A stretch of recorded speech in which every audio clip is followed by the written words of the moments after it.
Hello everyone, my name is Lukman Bello. This is Week 3, Unit 3, and today we are going to discuss how to use OER for online learning. The Open Educational Resources, OERs, are increasingly becoming integral parts of online learning, as facilitators largely rely on these valuable learning resources to engage learners in instructional content. In the previous unit, you have been exposed to the process involved in finding OER using search engines like Creative Commons Search and Google Search. After finding appropriate OERs from the internet, an important question that readily comes to mind is, how do I utilize and integrate these resources effectively to cater for the diverse learning need of my learners who learn in online learning environments? Therefore, this unit focuses on the effective utilization and integration of OERs in online learning. Let us first discuss the importance of OERs in online learning.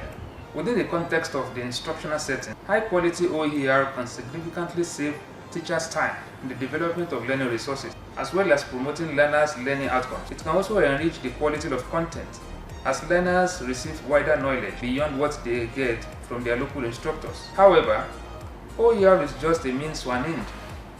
As an online tutor, one thing you should keep in mind while using OERs is that these resources are only relevant if they can be used to facilitate learning. So, either you are embedding pictures, graphics, and video links in self-learning materials, or you are uploading OERs on the learning management system, that is LMS, you need to focus on how learners will utilize the resources to improve learning outcomes.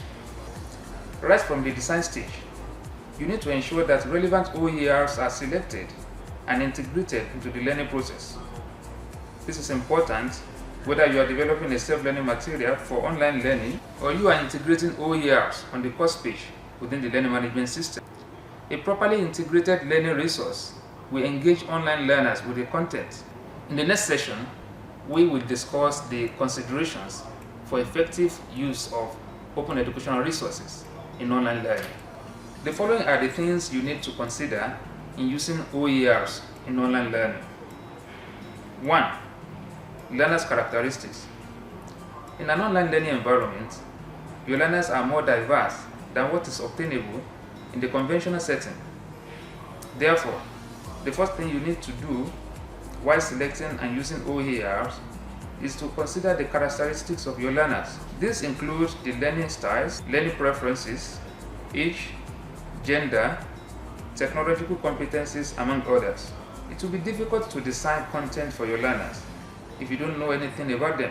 You need to consider the fact that your learners come from diverse backgrounds, and therefore you must cater for the different learning styles and preferences while using OERs. For example, you cannot rely on audio content to teach in an online class because not all learners will benefit from such OER. So, think of something like an instructional video that gives an audio and visual display of the content. Consideration number 2 is that you need to verify the quality. Using OERs require a lot of effort from the facilitators to ensure that appropriate learning resources of high quality are selected for teaching and learning. In online learning, you will not be physically present when learners use OERs for learning. Also, the use of OERs in online learning is not restricted to the four walls of the classroom as we have in the conventional setting.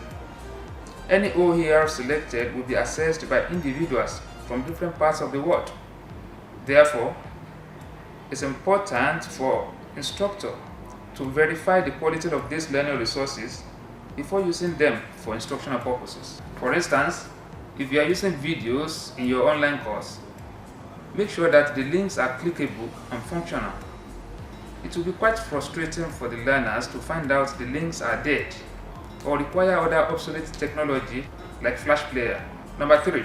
Alignment with the learning outcomes. There is a need to ensure that the OER selected is aligned properly with the learning outcomes for that unit of the lesson.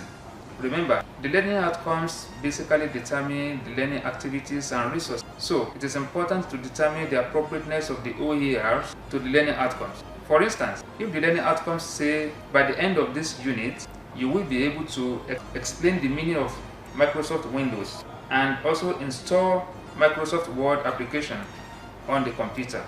Now, the OER to be selected, probably video, should demonstrate the steps on how to install the software on a computer. This should be done for all OERs before using the resources for classroom instruction, especially in an online learning environment. The last consideration is the appropriateness of the OERs to the content. The emphasis here is that you must use OERs that properly explain the content. It is important to note that not all OERs can be used for a particular concept or topic. As an online instructor, you need to select appropriate and relevant learning resources to teach a particular concept. The videos, pictures, and other OERs to be used should convey contents that are relevant to the topics. It will be distracting and frustrating for your learners if you use learning resources that have nothing to do with the topic. So, we are going to stop here, and in the next video, we are going to talk about how you can integrate these open educational resources in online learning.